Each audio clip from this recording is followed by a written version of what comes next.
Wow, what a forward settle. Alright. Well, I know who I'm fighting. Fucking hell, that is some clowny shit. Alright. But yeah, I can go straight into the National College this way.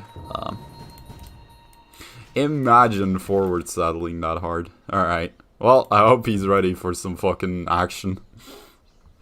Because once this starts flying online, we start becoming pretty crazy. So there's no like straightforward way to go from here. But if we really want to have some fun, the most efficient way to do that probably is to start going for our Battering Rams. Now this is our unique unit, alright? It's a siege unit, so that means it's extra strong against cities, not particularly against enemy units. And that means that if we just run it into a Gaidika, we can just take it, right? We can just make it ours. We need to clear out this camp, that's for sure. So there's a few objectives that we need to attain here. I'll go over them in a moment. But first, let's start slowly attacking into this.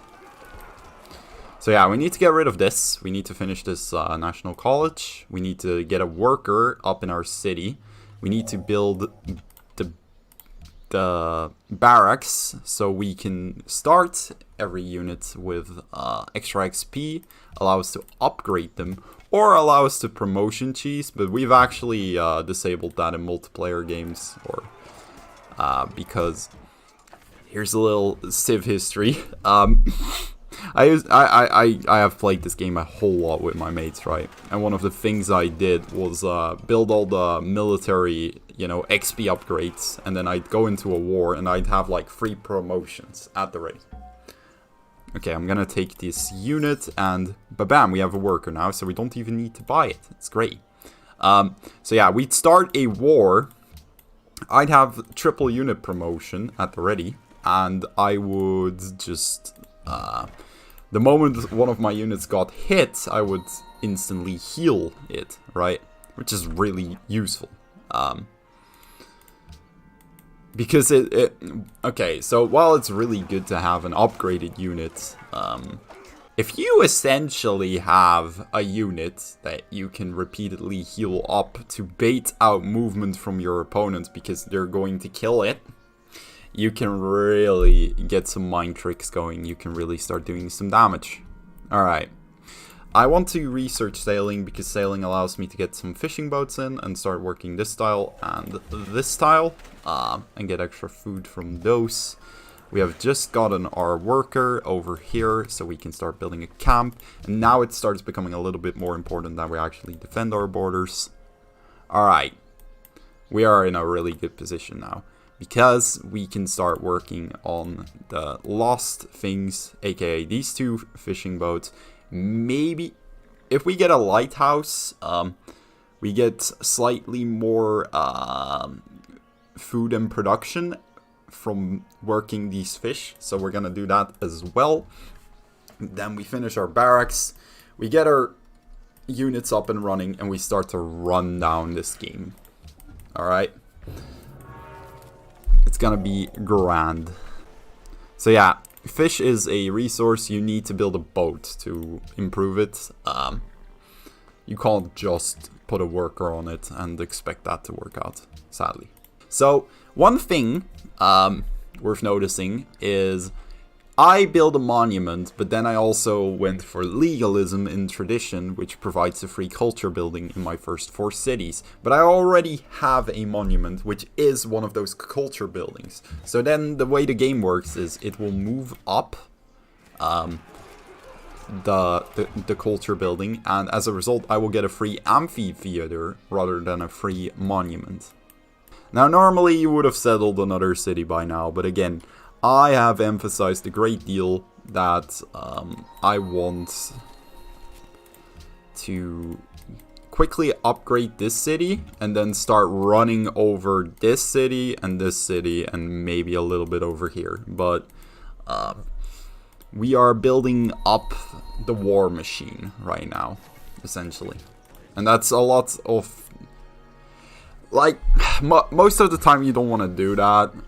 You want to go for these settles, but we're playing with AI that forward settles, and we're playing on this very, like, occupied map. And, like, rushing to settle is something that is not very common in actual multiplayer lobbies, right? Unless you want war, right? And a lot of the time, people don't want war. They really don't.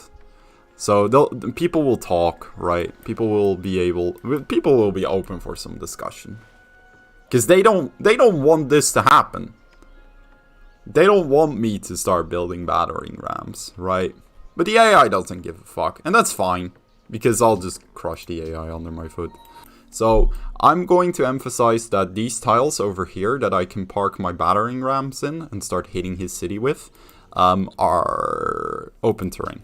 And I'm going to upgrade the combat strength in open terrain.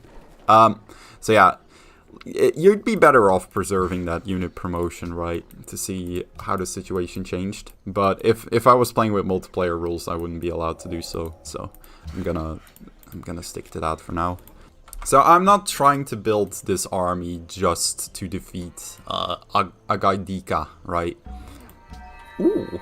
Oh, this is where the fun starts. This is where the actual fun starts. Now, Statue of Zeus is maybe not the best to Great Engineer, but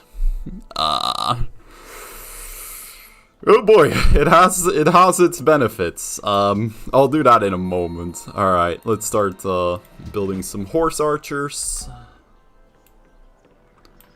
Okay, so we got our Great Engineer from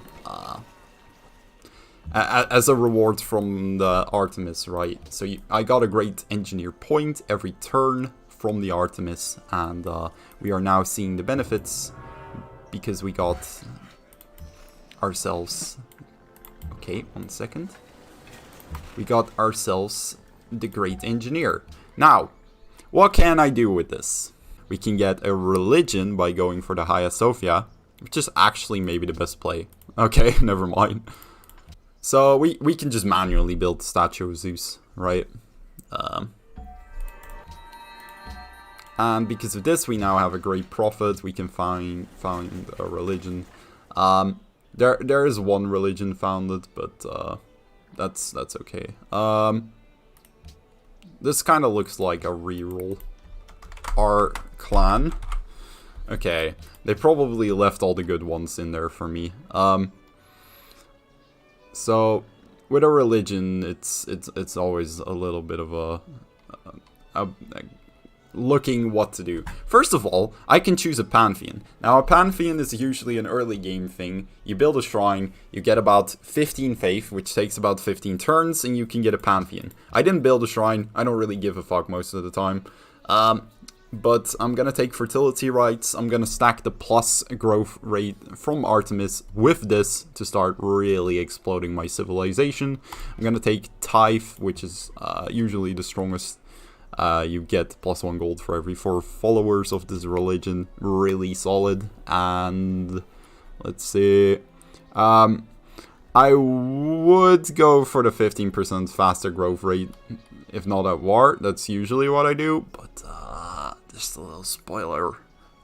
I'm gonna be in a lot of wars. So that doesn't really work, right?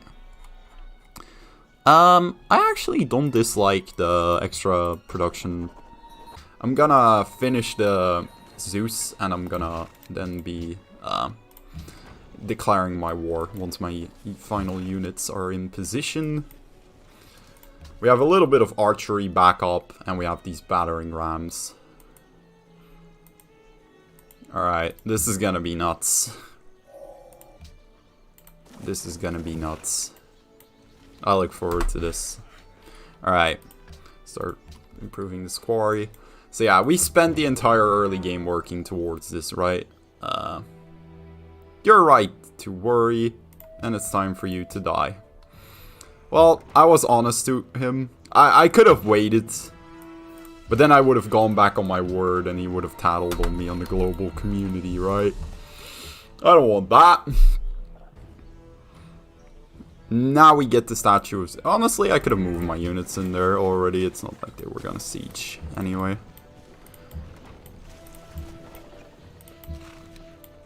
Alright. And thus we start moving our units in. I'm gonna pump out some extra horse archers. They're really fast to get to the front line here.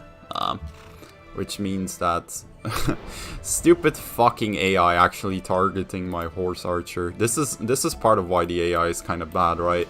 Like, I have these units, these battering rams that I need to kill his city, right? And his decision is essentially, yeah, no, I'm gonna focus your archer instead.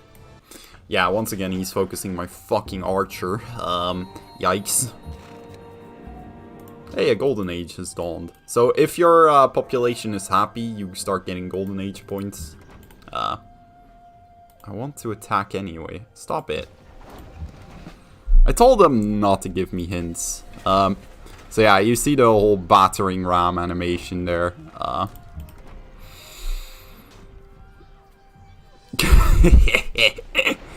Look at it!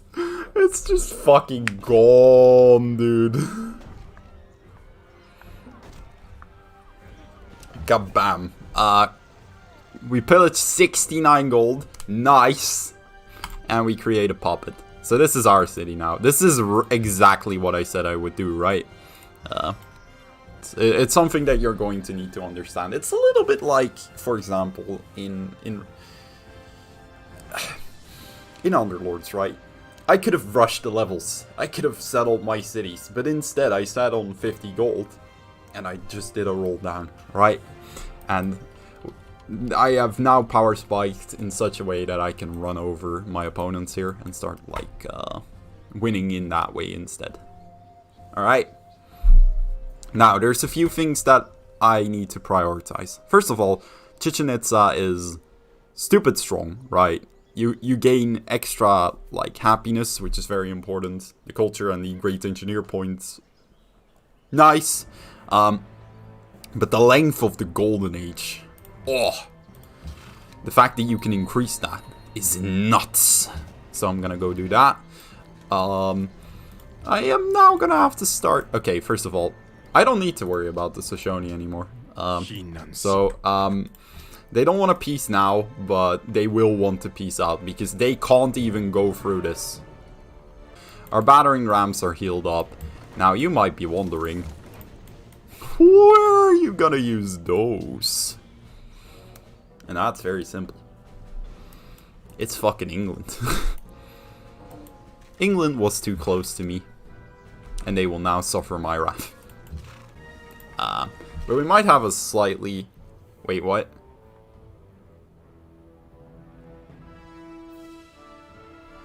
Wait, what?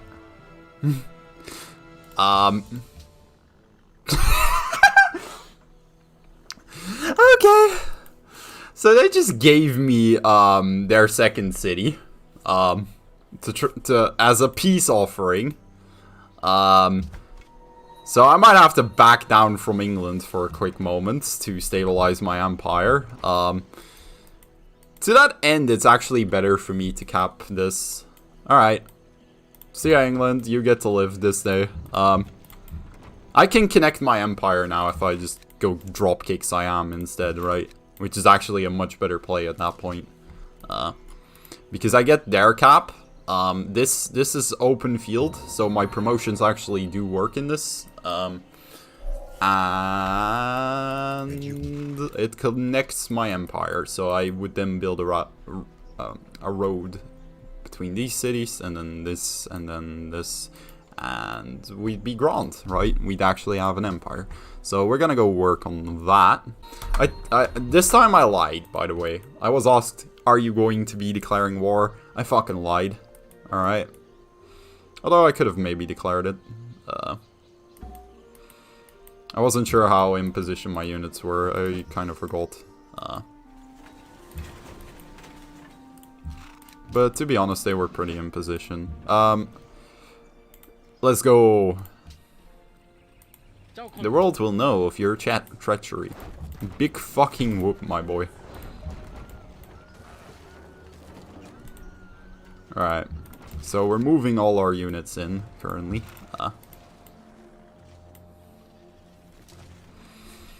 Bam. Sukhothai is almost dead already. I'm gonna start building some happiness stuff because we're about to get real unhappy. You'll pay for this in time. Alright, England's bitching at me. Because I betrayed my word. Shut up. Ooh, they actually focused my battering ram here. Now here's a fun little trick you can do. If you don't need to move, you just pillage the tile. Right? Pillaging a tile gives you extra HP on your units. And you can do it without it eating up your attack.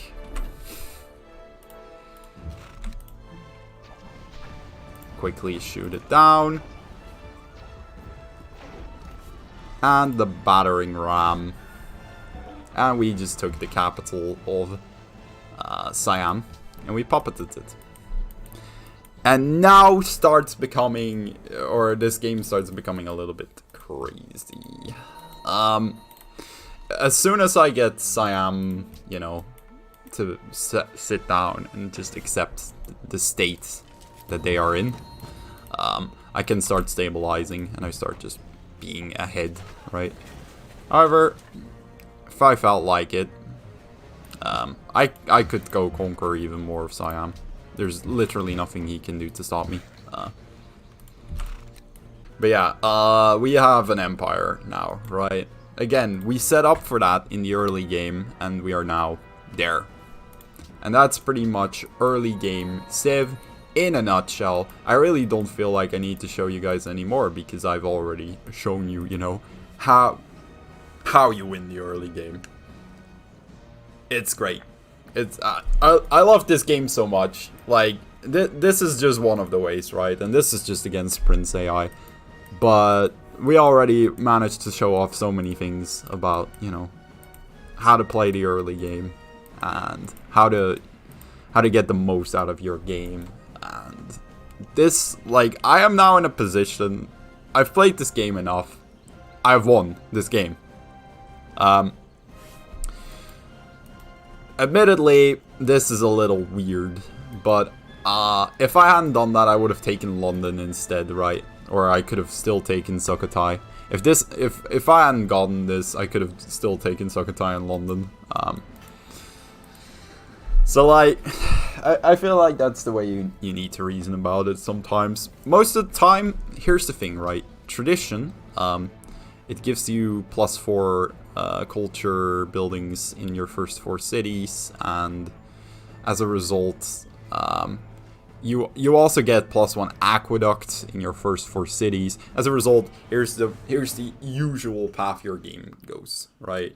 You set up your early game, you go for your early game wonders, you pump out 4 cities because there's no stupid AI forward settling. You can actually talk to your fellow players, and then you start building up towards the mid game a little bit more, and you start fighting with, let's say, cannons or artillery and Gatling guns, rather than, you know, what I did here with my battering rams. But I mean, if the AI wants to play that way, they're playing against Attila the Hun. I have battering rams. They're stupidly good. Yeah. I don't know. Like, there was no way that we lost that here. I'm pretty sure. I hope that I can show you a little bit more of how this game is super interesting. This anniversary stream on Friday. Let me check the dates very quickly before I fuck that one up. Friday the 21st. We will have the anniversary stream. We will play some Civ 5. I will once again utilize some of my early game knowledge to get ahead and find myself in a position where I can crush my mates. It'll be fun. Thank you for watching. Have a great one. I'm not really sure how I'm gonna be editing this one, but I'm sure it'll end up fine.